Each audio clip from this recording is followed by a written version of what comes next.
Hello, good afternoon mga kabuchi. So we are now on week number 49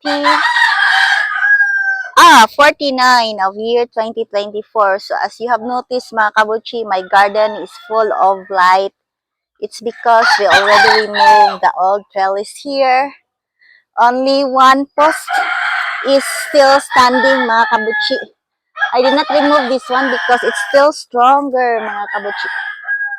So I may be able to plant the ampalaya here, and then the ampalaya can climb up into this post, and then later go into this part mga kabuchi. But then mga kabuchi, during the process of removing the trellis mga kabuchi,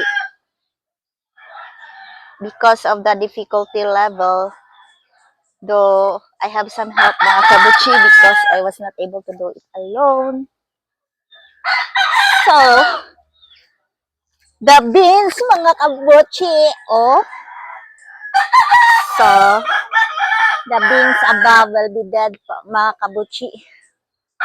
So, they were injured in the process mga kabuchi because it's very difficult to remove that trellis without harming the vines we have here mga kabuchi. At i-save ang mga roots mga kabuchi. Alo, nabiyaan din yun ako ang baradikabra. Iuli na nato mga kabuchi. Mapisos ta sa atong sister. And then, check mga kabuchi. So, these were injured during the process of removing the trellis here mga kabuchi. So, it's very kuana, sunny in my garden.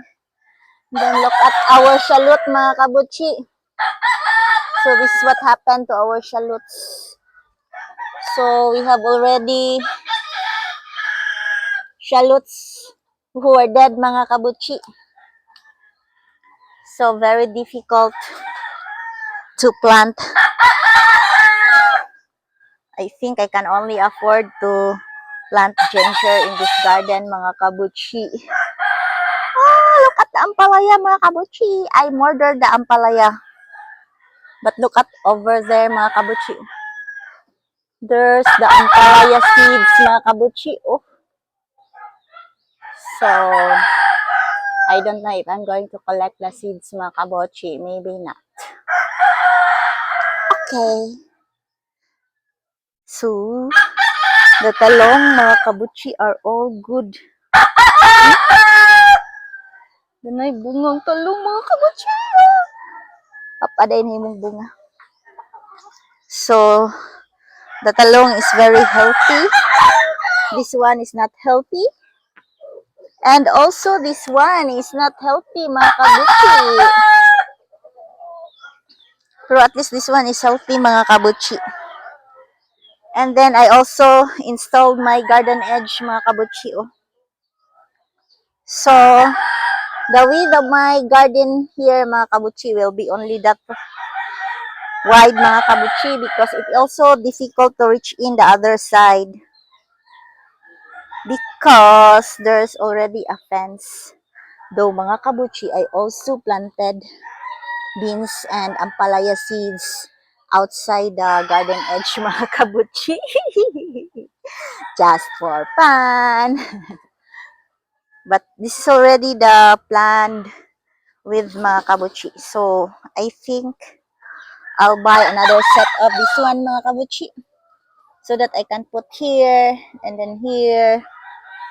And then maybe we can connect over here. We need to remove this mga kabuchi. Remove. Diba? Let us remove the grasses mga kabuchi. Though the vines we have here will be dead mga kabuchi. But then, it's year end na, so maybe it's also time for us to prepare the garden. Ikang need pa ba o prepare? So basta mga kabuchi, we will need to kuan. Sa man ni sili? Wow. Really? Naay sili diri. Ito lang na siyang pasagdaan mga kabutsi.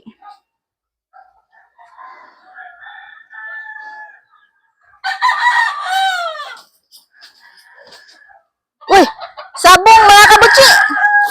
Agoy! Mapiang ang mga manok niya kabutsi. Mapiang natin ay nagatubang natin.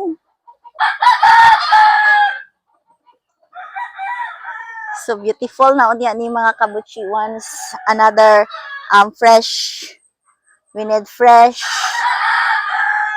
beans and ampalaya climbing over here. So we already planted the seeds mga kabutsi. We will check next week if they can germinate. So I'm hoping that they can germinate mga kabutsi. And then if they can germinate, we will put kuha na lang mga kabutsi kanang we will put here the atong kuan mga kabutsi atong remaining chicken manure. So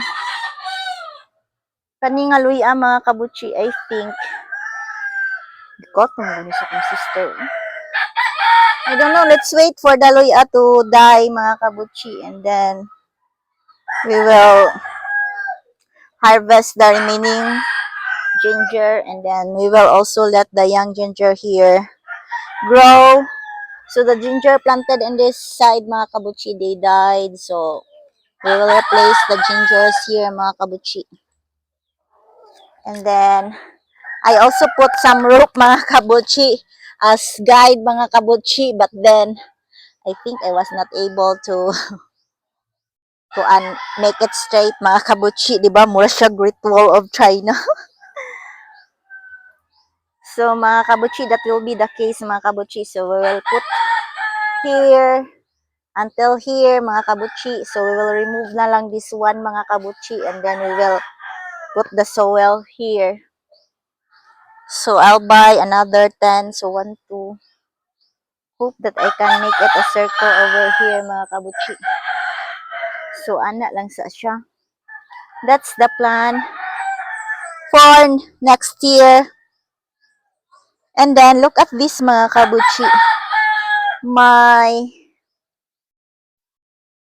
lemon mga kabutsi, actually I think it already recovered mga kabutsi. So look at this stem of the lemon mga kabutsi, di ba? This side of branch mga kabutsi, I thought it's exhausted, so it was not able to grow new leaves. And then this one here, it did grow some good leaves, but then it was eaten by the worm mga kabutsi. Oh, look at that. So we have also new branches na here and then here. But then this branch here mga kabutsi, oh, it has flowers mga kabutsi. So this is the flower of the lemon day mga kabutsi, no? So ni flower na siya ang lemon. And then rotten na ang iyang fruit, oh.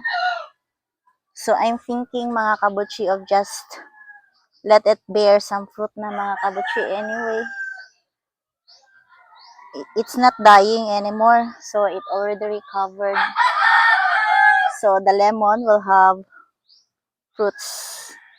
So maybe next week mga kabutsi, we will check again this si pangalan mga kabutsi, lemon. And then the line here mga kabutsi, I have a problem here because the leaves are yellowish. I'm not sure why it is yellow mga kabutsi. I don't like these leaves. Oh. They're about to die na mga kabutsi. I think I have problem with the lime here. Maybe the elevation mga kabutsi. It's too much water here. There's a problem with my lime here mga kabutsi. I don't understand what happened, why they are so yellowish. But then since I think it can already get more sun mga kabutsi, because my trellis, the vines in my trellis are all going to die anyway. So maybe they will have some more sunlight mga kabuchi, and it will make it better na siguro next week. Let's all observe mga kabuchi. So these ones, the string beans here, my sister should harvest na them because they're about to die na mga kabuchi, because we injured all the vines here in the process. That is why we are trying to we are trying to plant some seeds here. So we're expecting that by next week we have new seedlings uh, of ampalaya and string beans here. And then by first quarter mga kabuchi, I hope that we can already climb up again into this trellis, because by next week our new trellis will be full of brown leaves or yellow leaves. They're about to say goodbye na mga kabuchi. So this is our center raised bed mga kabuchi. So supposed to be, I also have some plans of having some plants here, but I think I'll not do it na mga kabuchi. It's difficult unless I can build. Mo-build ba ko diri og kuan? No, I will not build pa another raised bed here mga kabuchi, because I'm still trying to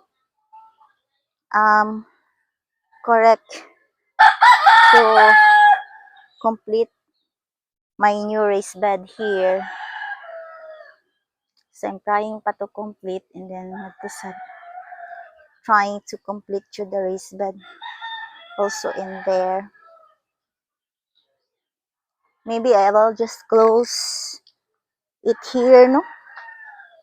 Just close it na lang. So that one will be removed, put it over there.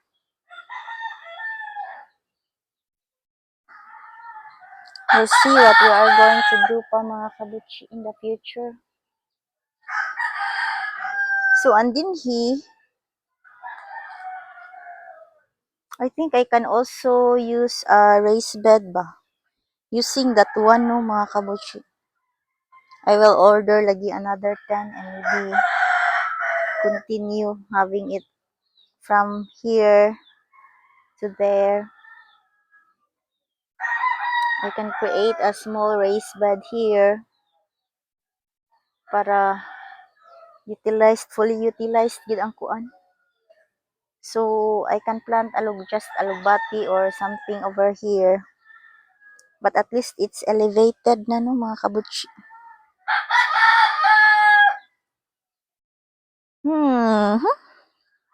Kira siguro mga kabuchi.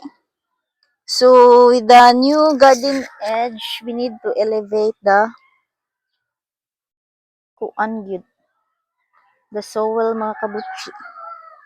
So i-close lang siguro ni nako dito. Nya diri.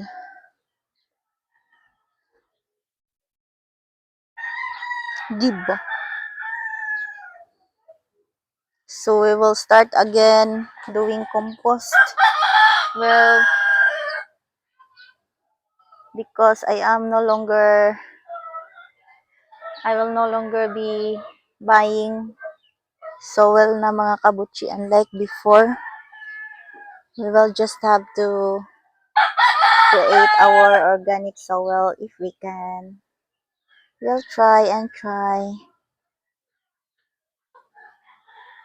So the problem here is may mo siyang kalibangan sa iring, but then if we will plant the luya siguro, I don't know. We'll just plant luya over here and then sili. So after planting luya here, maybe we can plant the bell pepper here na siguro na lang mga kabuchi. because it's not good to plant luya again in this area. So we will try siguro luya on that side and sili on this side. We'll see what's the result mga kabutchi because I have so many seeds. Chili. Saan na siya? Siling panigang. Hay nako. That's the plan mga kabutchi. But before that, I have a lot of work to do man eh. Like that one.